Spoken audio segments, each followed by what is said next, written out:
God,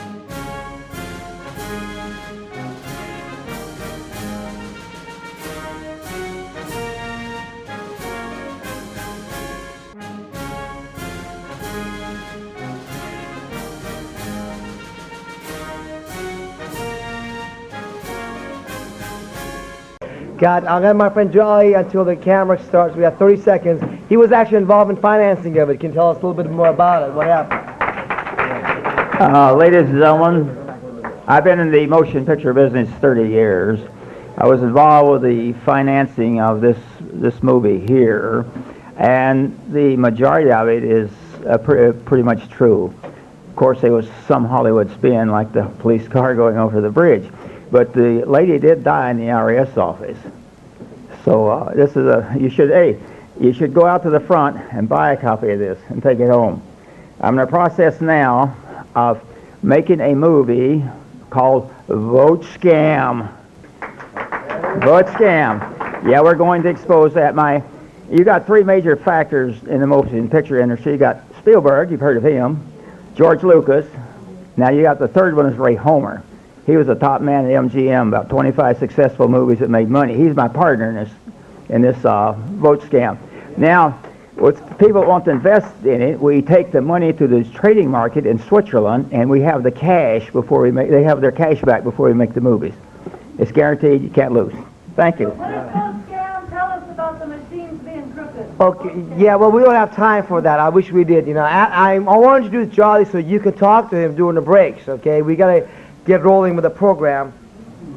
And someone took a copy of my own program. Who's the next speaker?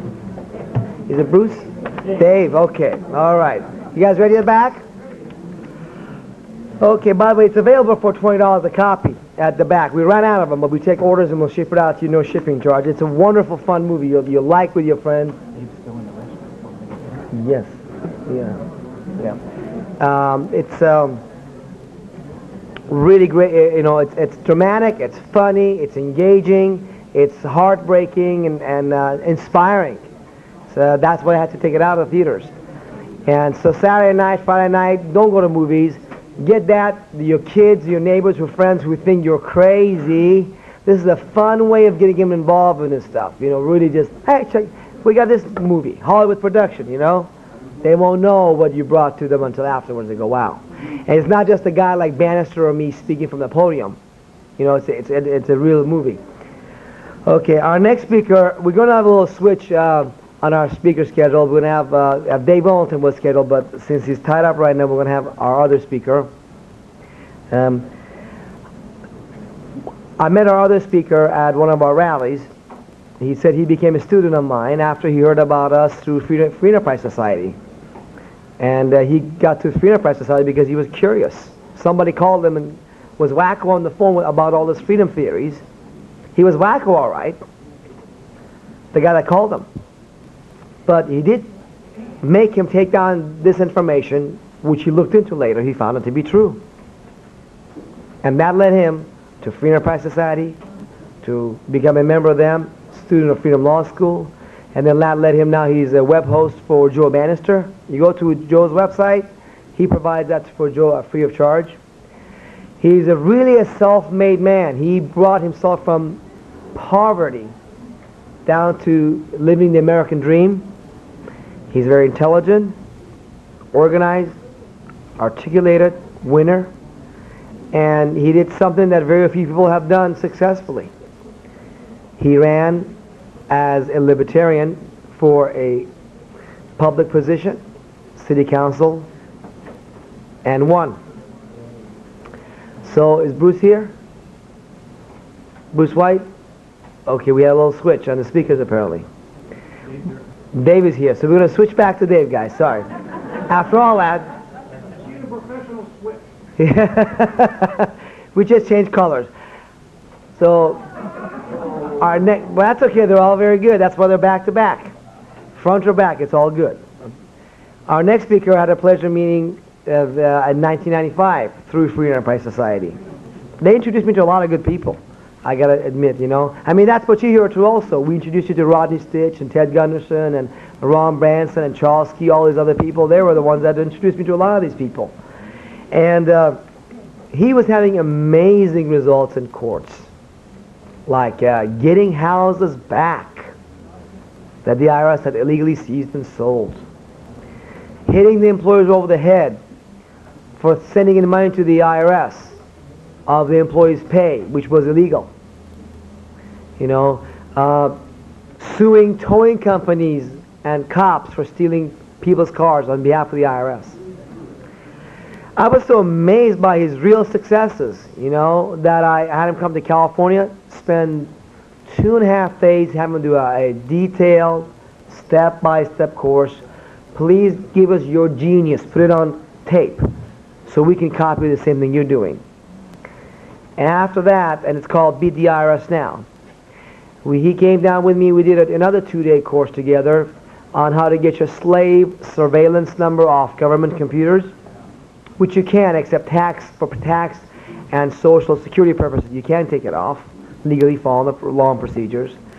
And he's one of my coaches. You know, when I have questions about stuff that's more complicated, he's one of the people I got my unlimited consultation. He's one of those people on my team, and now he can be available to you if you choose to become a part of that. We have the Simple and Rural Freedom Package. And he's really a tremendous asset to the freedom movement. He started way back in 1981. And he's going to share with you, number one, some of the successes that he's had. I've asked him to please, he doesn't like to boast about himself, but I want him to boast about and give you some examples of what can be done, how he did it. And then tell you about some of the plans that we have. What are the things we want to do? What we want to do when you get our package, as a Simple and Rural Freedom Package, we want to put some of that money aside that to give to the American Justice Foundation into doing lawsuits that will benefit a large number of us, all of us. And then eventually hopefully have more money to get in newspaper ads and radio and TV to reach more people. But it's because of people like him that we are here for you. So please help me give a warm hand of welcome to my friend and professor, Dave Wellington.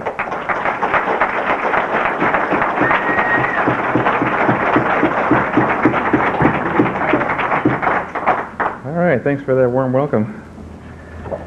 Been given just got a security alert here. I've been notified by building security that there has been 4 suspected terrorists working at our hotel. 3 of the 4 have been apprehended, been sleeping, been loafing, been drinking, have been taken into custody. Security advised us they could find no one fitting the description of the 4-cell member been working. Police are confident that anyone who looks like been working will be very easy to spot. They thought they had apprehended been working, but it was actually been drinking, impersonating been working.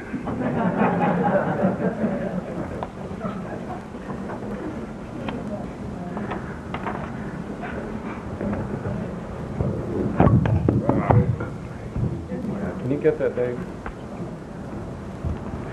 You need to get it pointed towards your... How's that? I hope it's better. Okay. Is that better? Okay. Crank up the body like that. I'd like to share with you a letter that somebody wrote to the Secretary of Agriculture. Dear sir, my friend Ed Peterson over in Wells, Iowa received a check for $1,000 from the government for not raising hogs. So I want to go into the not raising hogs business. What I want to know is, in your opinion, what is the best kind of farm not to raise hogs on?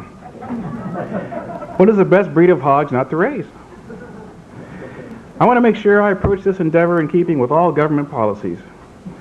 I would prefer not to raise Razorbacks, but if that's not a good breed not to raise, then I will just as gladly not raise Yorkshires or Durocs. As I see it, the hardest part of the program will be keeping an accurate inventory of how many hogs I haven't raised. My friend Peterson is very joyful about the future of the business. He has been raising hogs for 20 years, and the best he ever made was $422 in 1968, until this year when he got a check from the government for $1,000 for not raising hogs. If I get $1,000 for not raising 50 hogs, will I get $200 or $2,000 for not raising 100? I plan to operate on a small scale at first, holding myself down to about 4,000 hogs not raised, which would mean about $80,000 a year the first year. Then I could afford an airplane. Now another thing, these hogs I will not raise will not eat about 100,000 bushels of wheat or corn. I understand you pay farmers for not raising corn. Will I qualify for payments for not raising corn or wheat, not to feed these 4,000 hogs that I'm not going to raise? Also, I'm considering the not milking cows business. So send me information on that too. In view of these circumstances, you understand that I will be totally unemployed and plan to file for unemployment and food stamps. Be assured you will have my vote the next election. Politically yours, Dogbite. P.S. Please notify me when you plan to distribute more free cheese.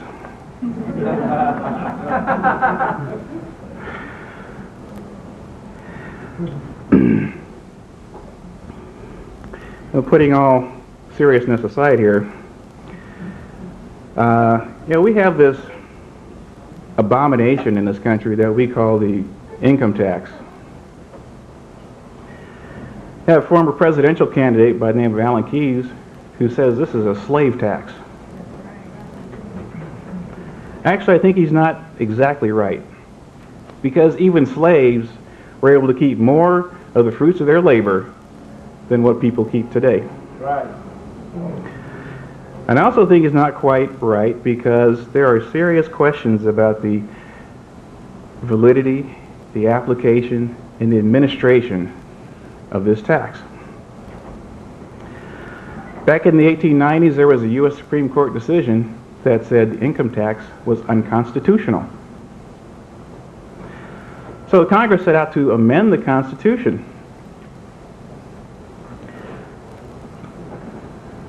In 1913, Secretary of State Philander Knox summarily declared that the Income Tax Amendment, which happened to be the 16th, was ratified by the appropriate number of states. Fast forward to the mid-80s. There's a couple of people who wanted to find out if this was actually true. One of them was a man by the name of Bill Benson, who used to work for the state of Illinois as a revenue agent.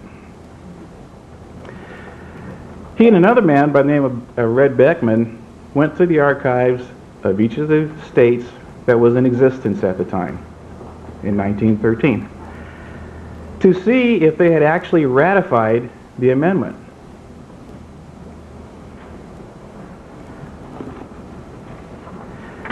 They found out that they had not. They published their findings in a set of books called The Law That Never Was, and I see some right over there at the table. Bill sent copies of these hardback books to each member of the Congress, the Senate, federal judges, with their names engraved on the covers. Of the few that responded, the legislators said, "Oh, that's a problem for the courts." Some people went into court. The court said, "Oh, that's a political issue for the legislature." One went so far as to say they wouldn't make a ruling on the issue because they wouldn't want to embarrass another coordinate branch of the government. Some others said, "Oh, it's been around for so long, we'll just grandfather it in." No one has ever contradicted Bill's findings. A few years ago, Bill was approached by a staff member of a sitting senator to buy up all his books and the rights to sell them. Bill declined. That's problem number one. But let's put that one aside for a minute. There's problem number two. If you look in the tax code itself and the regulations, There's a statute that talks about gross income. And it talks about this income has to come from a source. Now there's an entire subchapter of the code that talks about sources of income. Now the government and tax professionals tell you, oh, no, you shouldn't be looking there. Why not? This is the sources of income that other statute talks about. When you get in and study these statutes and regulations, they indicate the income tax only applies to Americans working abroad and foreigners getting U.S. source income. If you take a look at your, even the current 1040 instruction book, and look at the section that talks about income in general, the only thing they talk about is foreign earned income. It's been that way for at least the last 3 years. You can download a free report that has all the details about it from the internet at a site called www.taxableincome.net.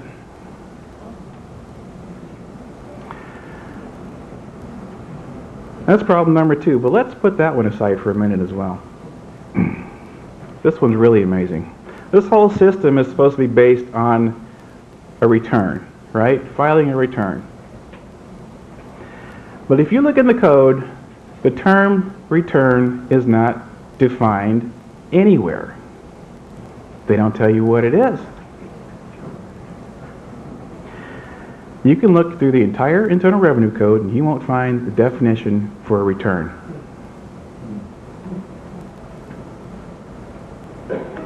Here's what happened. Congress left it up to the Secretary of Treasury to make regulations and to prescribe the forms as to what a return would be. Now, when any federal agency prescribes a form, they can't just throw something together and say, you know, here you go, fill this out. There's a formal procedure they have to follow. And back in the 1940s, Congress passed what's called the Administrative Procedures Act to govern any agency that wanted to prescribe any form and tell them, you know, this is a procedure, this is what you need to do this.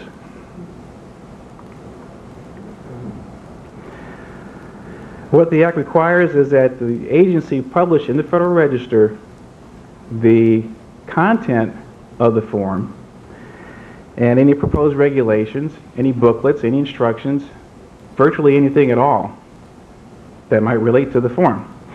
Some of you might remember the Know Your Customer regulations from the banks that was proposed several years ago.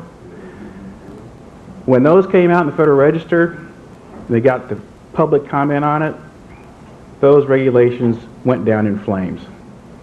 Okay? They never got anywhere. Now what this act does is it prohibits any penalty from being applied to anyone for not filling out a form that has not gone through this process. In the late 80s, people started discovering that the IRS had a little problem with this law. They hadn't complied with it in 40 years, ever since the inception of the act. Hadn't done it.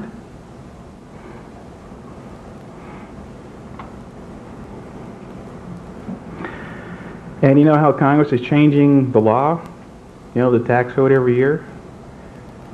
According to this act, the IRS would be required to publish each form in the Federal Register, allow for public comment, and they haven't done it. They'd have to do this for every year. And this is a big problem for some people because they don't agree that the questions on the form necessarily apply to their situation. So they start doing things like crossing lines out, putting new names in. Some of you probably heard of doing that. One of the possible remedies for this is to maybe make a homemade return. IRS recognizes those. You can take your understanding of the law, make up your own form, put your questions in there, and then answer them. Okay? That's what you can do. Okay? Now there's another problem that the IRS had, and that's with an act called the Paperwork Reduction Act. This required every single federal agency in 1980, as of 1980, to submit their forms to the Office of Management and Budget to get approval. And if the OMB approved their form, they would give it a OMB approval number and an expiration date.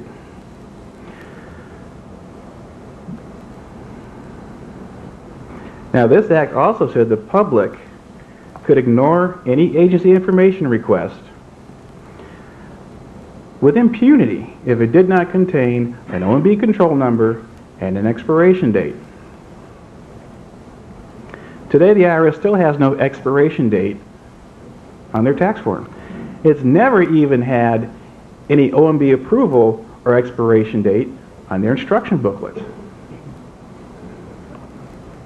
Now this issue was presented to Federal Appeals Court. As a matter of fact, the one that governs all the western states from Montana west except Utah. And the court was having a little problem with this.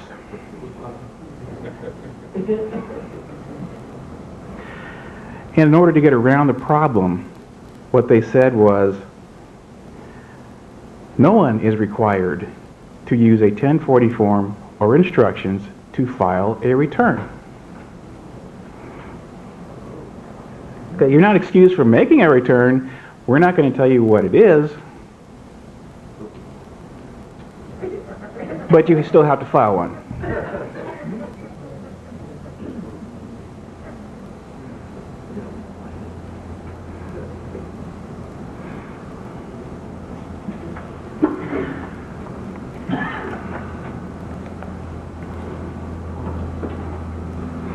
Well, let's also put that problem aside for a minute. You know, some of these IRS employees that discovered some of these problems started asking questions.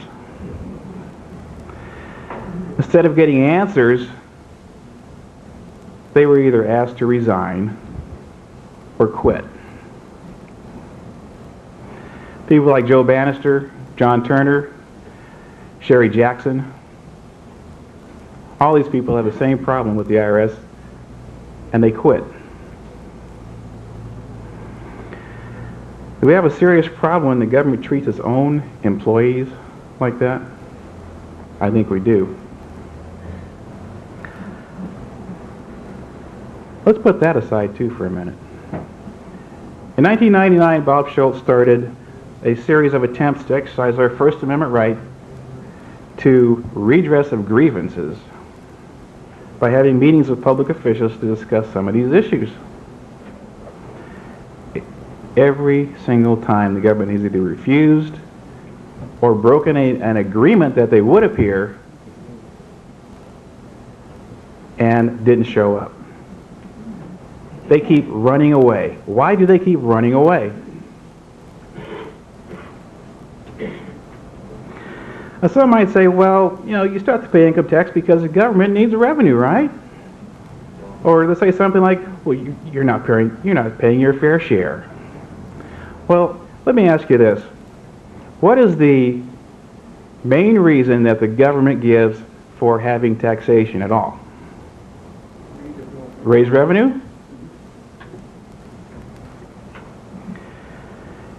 If you create the money out of thin air, as we do today, why do you need to tax? Our currency system is nothing but paper and ink. People might think there's something backing it. The only thing backing it is if you turn it over and look at the back.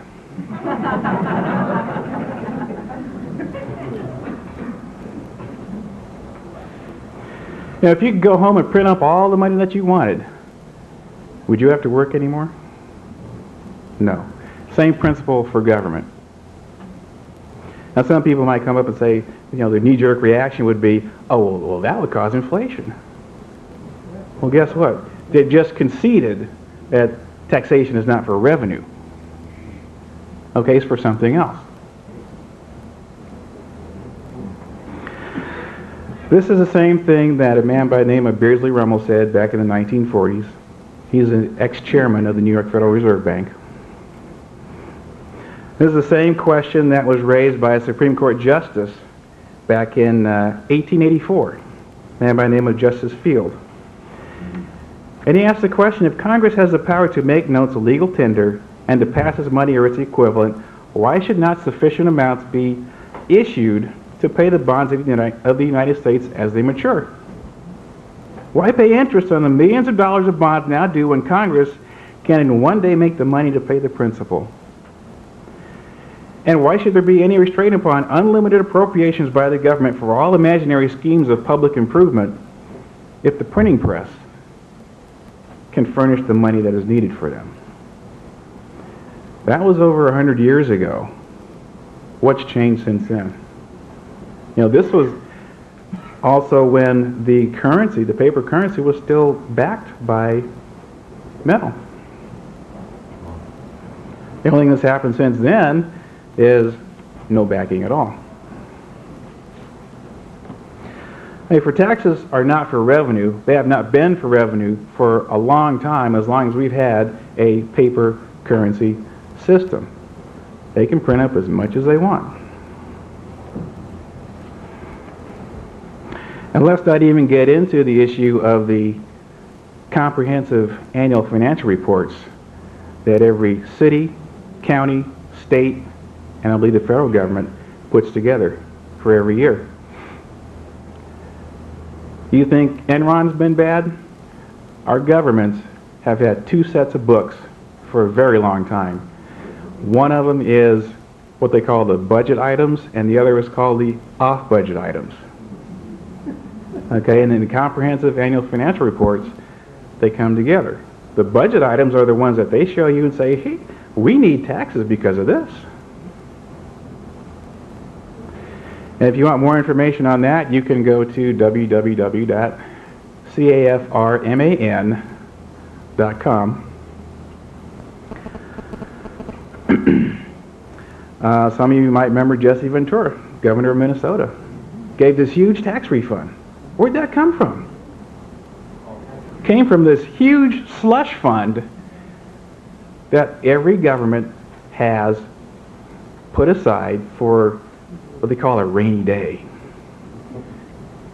Now, when you've got the power to tax, you think it's ever going to rain so hard that you can't go out and impose some tax to get the money? No. Government is not supposed to be a for-profit enterprise.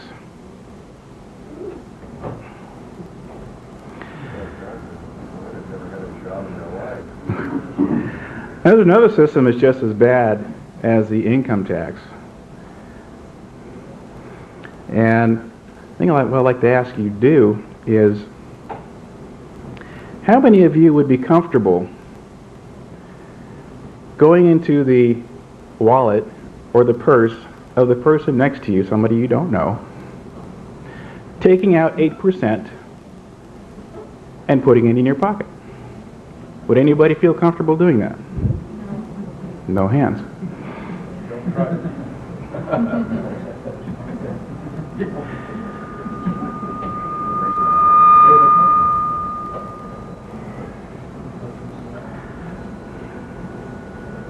How many of you would feel comfortable doing the same thing, but instead of putting it in your pocket, you give it to the person next to you? Still no hands. Let's do a little magic here. You are now employers. And not only are you going to take 8% out of that person's money, you're going to take 8% out of your own pocket and send it to the government. If you haven't guessed what I'm talking about yet, it's our program called Social Security.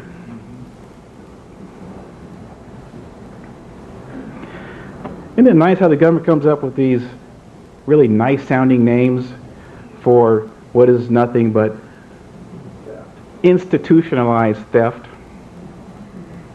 I mean, nobody in this room said they felt comfortable taking somebody else's money and either putting it in their own pocket or giving it to someone else. Yeah, we have a government institution where that happens.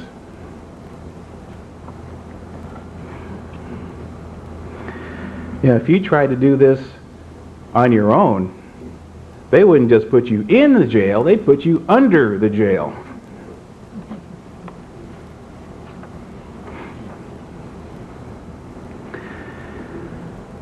And one of the ingenious things about this is how insidious it is.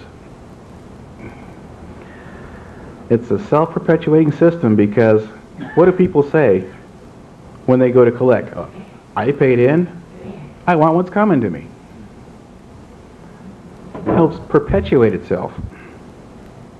Something equally insidious is the way that the money is taken from people. Right out of their paychecks, they never even see it.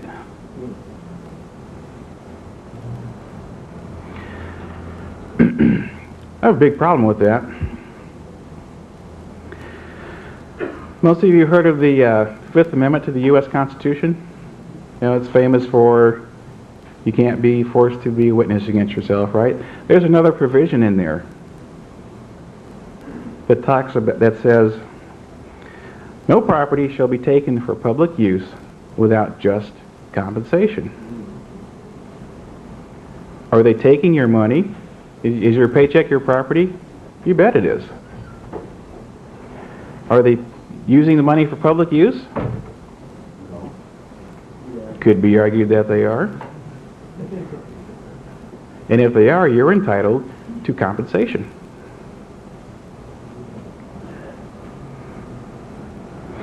Here's another problem that's very interesting. In order for the IRS to be legally authorized to keep money that they may have gotten, no matter how they got it, they have to assess. Okay? What is the possibility that the assessment of the money they took from you, the employer took, is actually assessed against you? You didn't file any return.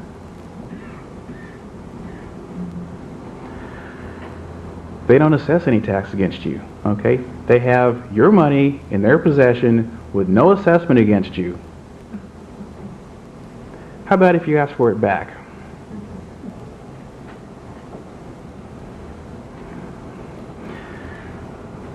This is something I don't think anybody has ever done. They just figure, oh, they withheld the money, it's gone. Guess what? There is a refund procedure for any money that the IRS may get in their possession. And I put together a manual on this called the Social Security Tax Refund Manual that shows you how to apply to get your withholding back. They don't wait for the retirement where the Congress might throw you some crumbs. There's no assessment against you. They had no right to take the money under the Fifth Amendment. Give it back.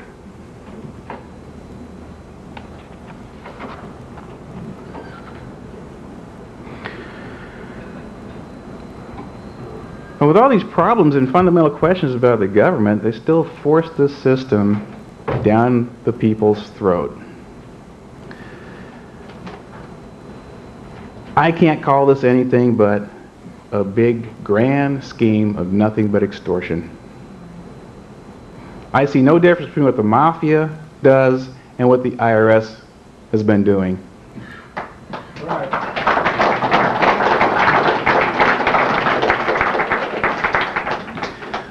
But with the system, a lot of people feel they have the equivalent of a loaded 38 to their head, you know, forcing them to keep filing and paying. You heard of Uncle Sam? I think that stands for socially accepted mafia. This is a war.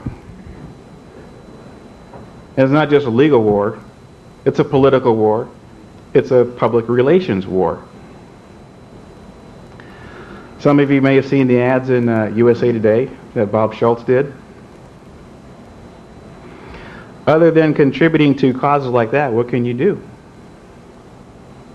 Well, a lot of people have decided they're going to quit filing and quit paying. And that could lead to some interesting things, such as when the IRS comes knocking on your door, says, we want to seize your property. We help people get property back, especially when the IRS wants to involve a third party, like a towing company or maybe a locksmith. They have no authority to do what they're doing. So one of the solutions that we found was to go after the towing company, go after the locksmith. Okay, sometimes police get involved with these seizures. They don't have any authority in the revenue code either. Did one case where we made it into a civil rights suit because cops and towing company came out to seize the guy's property. They had no authority. We wanted to come to court and explain their authority to physically seize any property regardless of whether the IRS was involved or not. They couldn't do it. They decided to settle.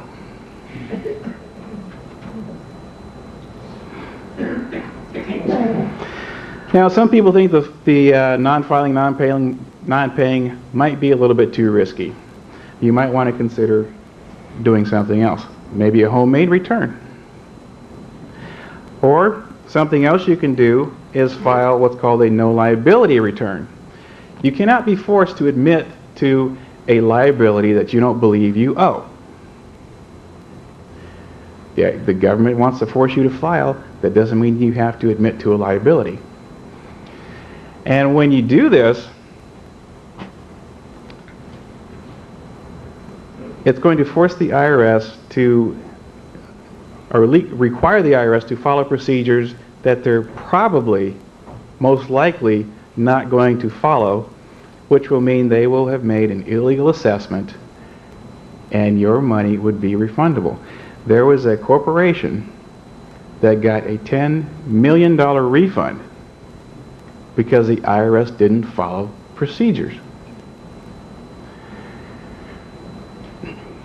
By the time it was all said and done, because the government had decided to fight it out with interest, the refund had turned into $30 million.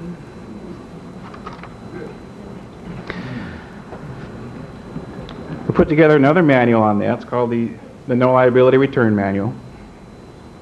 And it's based on, mainstream principles that come out of books like American Jurisprudence, Corpus Juris Secundum. A man by the name of Ira Saltzman, who used to work for the IRS, now writes a book about this thick on IRS practice and procedure. They all say the same thing. If you disclaim liability on the return, the IRS cannot summarily assess. They'd have to follow certain procedures to assess, but in order to keep your legally be authorized to keep your money, they have to assess. But there's a procedure that bars them from doing that. And this is something that we can do, that anybody can do that's going to file,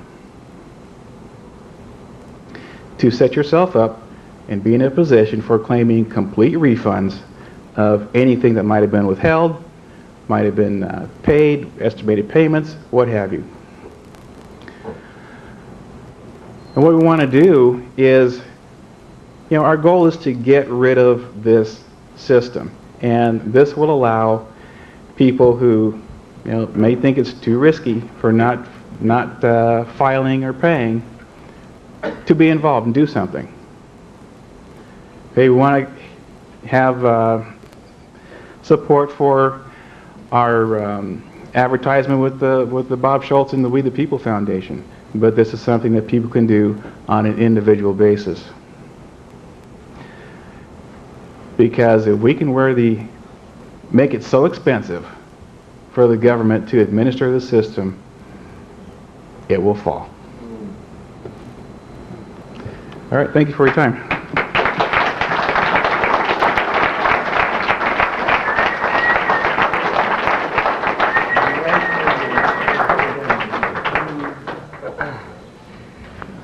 Dave is absolutely right, folks.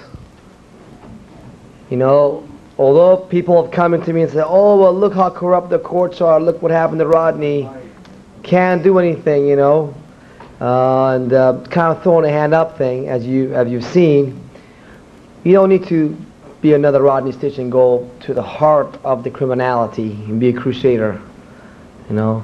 All you need to do is to know enough about the law, the way the system works, your rights, the procedures to handle them, get organized, get support, okay, so that if they come after you, you're not an easy target. You know, which sheep or antelope does a wolf go after?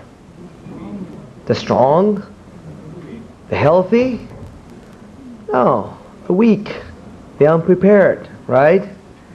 So what we invite you to consider is becoming stronger, becoming healthier, becoming more knowledgeable, so that if and when the wolf does try to mess with you, or the Wizard of Oz, you know. In fact, while we're waiting for the tape to change, I'm going to give you a couple other interesting things you might be interested in knowing. Do you know how many non-followers are out there in America? Anybody know? IRS's own estimate is 63 million.